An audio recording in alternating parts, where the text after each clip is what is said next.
আজকের গল্প বিনির মা।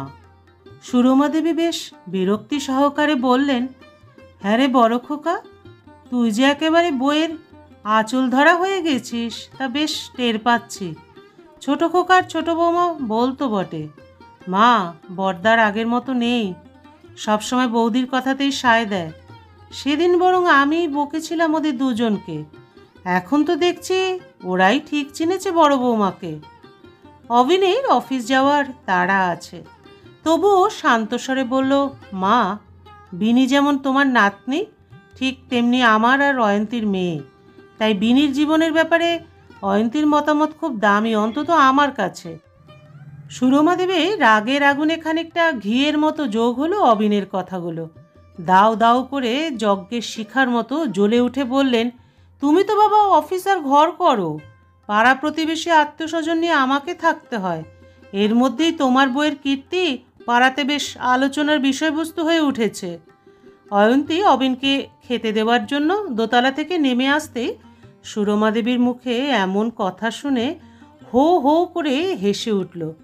হাসি থামিয়ে বলল, মা আপনার তো তাহলে খুব নিন্দামন্দ হচ্ছে পাড়াতে, তাহলে কিন্তু আজ থেকে আর পাড়া বেড়ানোটা বন্ধ করুন। সুরমা দেবী মুখটা গম্ভীর করে বলল, তোমার মতো মূর্খ মেয়ে মানুষ আমি তো এই প্রথম দেখলাম। নিজে সাত করে নিজের সর্বনাশ ডেকে আনো। তুমি আবার এমএ পাস দিয়েছ।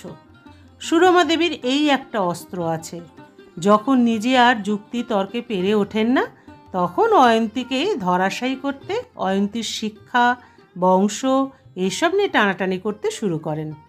অয়ন্তীও তার তীক্ষ্ণ ক্ষুরধার বুদ্ধির প্রয়োগ করে খুব মিষ্টি ও সংযতভাবে, মা ভাগ্যিস ইউনিভার্সিটির চৌকাঠ পেরিয়েছিলাম, তাই তো উচ্চশিক্ষার কাছে মাথা নত করতে বাধ্য হন আপনারা, না হলে আমাকে কি আর মানুষ ভাবতেন? আপনাদের উচ্চ বনেদি বংশ, আপনারা ছিলেন গাঁয়ের বড়লোক জমিদার, আর সেখানে আমার বাবা গ্রামের প্রাইমারি স্কুলের শিক্ষক মাত্র। আপনাদের উদার মানসিকতা, তাই তো আপনার স্বামী মানে আমার শ্বশুরমশাই আমাকে আপনাদের ঘরের বউ করে এনেছিলেন। মনে আছে মা, আমার শ্বশুরমশাই আমাকে কী দিয়ে মুখ দেখেছিলেন? উনি ওনার বই আলমারির চাবিটা আমার হাতে তুলে দিয়ে বলেছিলেন, বড় বৌমা এখন মরেও সুখ আমার। এতকাল শুধু ভাবতাম আমি মরে গেলে আমার বইগুলোর কি হবে। আমার সহধর্মিনী পুরনো খাতা বই বিক্রির দোকান গিয়ে হাফ দামে বিক্রি করে টাকাগুলো বগল দাবা করে নাচতে নাচতে বাড়ি ফিরে এসে বইয়ের খালি আলমারিটার মধ্যে ওনার মহামূল্য শাড়ি কাপড় রাখতে রাখতে বলবেন, কতবার বলেছিলাম একটা আলমারিতে আমার আর হচ্ছে না, আর একটা আলমারি কিনে দাও, সে তো দিলে না। অগত্যা তোমার স্বাদের বই আলমারিটাই আমাকে বুদ্ধি করে কাজে লাগাতে হলো। শ্বশুরমশাইয়ের এমন বুদ্ধিদীপ্ত রসিকতা শুনে সেদিন নতুন বইয়ের বউ বউ লজ্জা ভুলে বেশ হা হা আওয়াজ তুলে হেসেছিল অয়ন্তী। অয়ন্তীর বিয়ের বছর 12 পর মারা গিয়েছিলেন সুরমা দেবীর স্বামী অমরেশবাবু। স্বামীর বিয়োগে সুরমা দেবী যত না ভেঙে পড়ে, তার থেকে অনেক বেশি ভেতরে ভেতরে ভেঙে গিয়েছিল অয়ন্তী। নতুন এই ঠিকানায় তার তো একমাত্র মনের সঙ্গী ছিল তার শ্বশুর মশাই। বিকেল বেলা হলেই অমরেশবাবুর গল্পের বই বের করে অয়ন্তীকে ডাক দিতেন, বলতেন, বৌমা আমার চোখের জোর তো আগের মতো নেই, তাই টানা অনেকক্ষণ ধরে বই পড়তে পারি না, তার চেয়ে ভালো এখন থেকে তুমি বই পড়বে আর আমি শুনব। শ্বশুরমশাইয়ের এই প্রস্তাব অয়ন্তীর মনে আজও আনন্দের স্মৃতি হয়ে বেঁচে আছে। তারপর বিয়ের দীর্ঘ 12টা বছর বিকেলবেলার গল্পের আসর বসত অয়ন্তীর শ্বশুরবাড়িতে। শরৎচন্দ্র চট্টোপাধ্যায় থেকে আশাপূর্ণা দেবী, শীর্ষেন্দু মুখোপাধ্যায়, বাণী বসু, এমন নতুন পুরাতন লেখক লেখিকা কবি সাহিত্যিকদের সৃষ্টির ঝড় বয়ে যেত সুরমা দেবীর 3 তলার বাড়িতে। তবে সুরমা দেবী সাধারণত এড়িয়ে চলত এই গল্পের আসরকে। মাঝে মাঝে স্বামীর অনুরোধে এসে যোগ দিতে বাধ্য হয়েছেন, কিন্তু বেশিক্ষণ টিকে থাকতে পারেননি, কারণ পাড়ার মহিলাদের মুখরোচক টাটকা গল্পের আসর থেকে ডাক আসতো বারবার। এইসব পুরনো কথা উঠলে কিছুতেই অয়ন্তী নিজের আবেগকে সংযত রাখতে পারে না। আসলে একটা চাপা যন্ত্রণা বড্ড টনটন করে ওঠে ওর বুকের ভেতরটা। ওর বড় ইচ্ছে ছিল নিজের লেখাপড়াটাকে কোনো সামাজিক কাজে লাগানোর। তাই ও ভেবেও ছিল গ্রামের গরিব ছেলেমেয়েদের বিনা পারিশ্রমিকে পড়াবে। স্বামী শ্বশুরকে পাশে পেলেও শাশুড়ি ননদ দেওর যা কাউকেই পাশে পায়নি। জলে বাস করে কুমিরের সঙ্গে বিবাদ করা সম্ভব নয়, তাই অয়ন্তী পিছু হটতে বাধ্য হয়েছিল।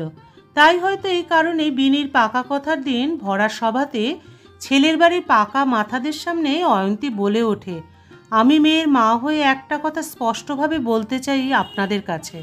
আমার মেয়ে সরকারি অফিসের একটি দায়িত্বপূর্ণ পদে চাকরি করে।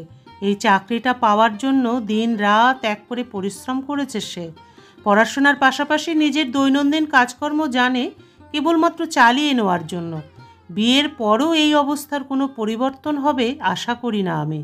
আর তখন যদি আপনারা ঘরের কাজকর্মের জন্য বাড়িতে অশান্তির পরিবেশ তৈরি করেন, তাহলে কিন্তু সমস্ত চাপটা এসে পড়বে আমার মেয়ের ওপর। তাই জানতে চাইছিলাম আপনাদের ছেলে কি দৈনন্দিন জীবনের জরুরি কাজকর্মগুলো, যেমন ধরুন রান্না করা, বাসন মাজা, ঘর মোছা জানে তো? অয়ন্তীর এই প্রশ্নে পাত্রের ঠাকুমা, মা, দিদা, কাকিমা, দাদু, বাবা, কাকা সবাই একে অপরের মুখের দিকে চেয়ে রইল মাত্র। পাত্রের দাদু গম্ভীর স্বরে বলেছিলেন, আমার পরিবারের মেয়েদের গৃহকাজ সাহায্য করার জন্য কাজের লোক রেখে দিয়েছি। আমাদের পরিবারের পুরুষেরা বাইরের কাজেই পারদর্শী বেশি। তবে একটা কথা বলতে বাধ্য হচ্ছি অবিনবাবু, আপনার সহধর্মিণী কিন্তু ভীষণ স্পষ্ট বক্তা। আমাদের পরিবারের মেয়ে বউরা কিন্তু অনেক ভদ্র ও লাজুক। আজ আমরা আসি, বাড়িতে গিয়ে পরাগ দাদু ভাইয়ের সাথে আলোচনা করে সিদ্ধান্ত নেব আমরা, তারপর জানাবো। এরপর কেটে গেছে আরও 2-3টে মাস। ভ্যাপসা গরমে জায়গা নিয়েছে ঠান্ডা আমেজ। আশ্বিন শেষ করে কার্তিক আগত। দুটো মল মাস পেরিয়ে অঘ্রাণ মাস আসবে। সুরমা দেবীর ইচ্ছে ছিল বিনির বিয়েটা এই অগ্রহায়ণেই হবে, কিন্তু অয়ন্তীর অদ্ভুত সব জিজ্ঞাসাবাদের দৌলতে বিনির বিয়েটাই ঝুলে গেল। পাত্রপক্ষ চুপচাপ দেখেই চলে গেল। সুরমা দেবী এইসব কথা ভাবে আর আত্মীয় স্বজন পাড়া প্রতিবেশীদের কাছে অয়ন্তীর সেই দিনের বক্তব্যগুলো যত দিন যাচ্ছে চানাচুর তেলে ভাজা সহযোগে পরিবেশন করতে থাকে। অনেকেই অবশ্য সুরমা দেবীকে উদ্দেশ্য করে বলে, আপনার নাতনির বিয়ের জন্য পাত্রের অভাব হবে না, এমন মোটা টাকার মাইনের চাকরি যার। আবার অনেকেই বলে তাই বলে পাত্রকে ঘর গৃহস্থলীর কাজ জানতে হবে, তবেই মা বিয়ে দেবে। এমন আবদার থাকলে পাত্র পেতে তো বেগ পেতেই হবে। যতই হোক আজও আমাদের সমাজ পুরুষতন্ত্রের অনুশাসন মেনে চলে। হ্যালো, কেমন আছেন অবিনবাবু? আমি পরাগের দাদু বলছি। অবিন তাড়াতাড়ি বালিশ ছেড়ে সোজা হয়ে বিছানায় উঠে বসে। অয়ন্তী চোখের ইশারায় ফোনটা স্পিকারে দিতে বলে। পরাগের দাদু বলেন, আমাদের বাড়ির মেয়ে বৌমারা পরাগকে একটা বছর ধরে মেজে ঘষে প্রাত্যহিক ঘরোয়া কাজকর্ম শিখিয়ে ফেলেছে মোটামুটি। এখন আমার দাদুভাই ডাক্তারির পাশাপাশি ভাত ডাল রান্না করতে শিখে গেছে। সত্যি বলছি অবিনবাবু, সেদিন আপনার মিসেসের কথা আমার প্রথমে একদমই পছন্দ হয়নি, কিন্তু বাড়ি ফিরে গিয়ে আমাদের বাড়ির মেয়ে বউরা বোঝালো যে পুরুষ মানুষ টুকটাক রান্নাবান্না ঘরের কাজ না জানলে তাদের কী কী অসুবিধা হয়। সেদিন বুঝলাম আপনার মিসেসের কথাগুলো ওর একার কথা নয়, আজকালকার বেশিরভাগ মেয়েদেরই কথা। তাদের অসুবিধার লিস্ট শুনে তো আমরা পুরুষেরা খুবই লজ্জিত হয়ে পড়ি, কিন্তু আমার পক্ষে তো আর এই বয়সে এসে রান্নাবান্না করা সম্ভব নয়। তাই পরাগের বাবার পরাগ দাদুভাইকে বললাম, তাদের তো এখনো শেখার বয়স আছে, তোরাই না হয় রান্না শিখে দেখিয়ে দে, পুরুষ মানুষও বাইরে ও ঘর দুটোই সামলে নিতে পারে। কথাগুলো শেষ করে হো হো করে হাসি দিয়ে মোবাইলটা ভরিয়ে তুললেন। হাসি থামিয়ে বললেন, তাহলে আপনারা কবে আসছেন আমাদের বাড়িতে বিনিও পরাগের বিয়ের দিনটা ঠিক করতে? অবিন কিছুক্ষণের জন্য একদম চুপ হয়ে যায়। অয়ন্তীর ঠেলাকে স্তম্ভিত ফিরে আসে, শান্তভাবে বলে, মায়ের সাথে আলোচনা করে আপনাকে দিনটা জানাচ্ছি। ফোনটা কেটে দেওয়ার পরই অবিন অয়ন্তীর হাত দুটো নিজের কোলের কাছে টেনে এনে বলে, প্রথাগত আচার আচরণের বাইরে যাওয়ার জন্য অনেক সাহস লাগে, আমার তো সে সাহস কোনোদিন হলো না। কিন্তু তুমি চার দেওয়ালের মধ্যে থেকেও সেই সাহসটুকু দেখিয়ে নিজের মেয়ের ভবিষ্যতের জীবনটা কিছুটা হলেও সুনিশ্চিত শান্তিপূর্ণ করে তুলতে পেরেছ। অয়ন্তী জিতে যাওয়ার আনন্দে প্রায় কেঁদেই ফেলে। চোখের জল মুছতে মুছতে বলে, আমরা গড্ডালিকা প্রবাহে গা ভাসিয়ে চলি বলেই তো সমাজের চলার পথে এত আবর্জনা জমে যাচ্ছে। নারীদের উন্নতি চাইছি, কিন্তু উন্নতির পথে যে পরিবেশ দরকার তা আমরা তৈরি করতে রাজি নই। যাকগে, সমগ্র সমাজ পাল্টানোর ক্ষমতা তো আমার নেই, কিন্তু আমি আমার মেয়ের জীবনে তো পরিবর্তনের হাওয়া আনতে পেরেছি। এখন শুয়ে পড়ো, কাল সকালে মাকে জানিও পরাগের দাদুর কথাগুলো। অবিন লাইট বন্ধ করে শুয়ে পড়ে।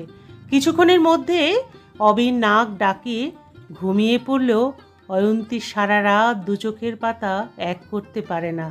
মনের মধ্যে উঠে আসতে লাগলো, বিনির মা হওয়ার পর থেকেই মেয়ের জন্য আজ অবধি কত কত লড়াই না ও করেছে, আর যতদিন ও বেঁচে থাকবে ততদিন পর্যন্ত ওর এই লড়াইও জারি থাকবে। বন্ধুরা, গল্পটি যদি ভালো লাগে অবশ্যই আমাকে জানাবেন, আর যদি ভালো লাগে তাহলে আমাকে অবশ্যই ফলো করবেন। আজকে তবে গল্পের সমাপ্তি এখানেই। আবার দেখা হবে পরবর্তী আরেকটি গল্পের সাথে।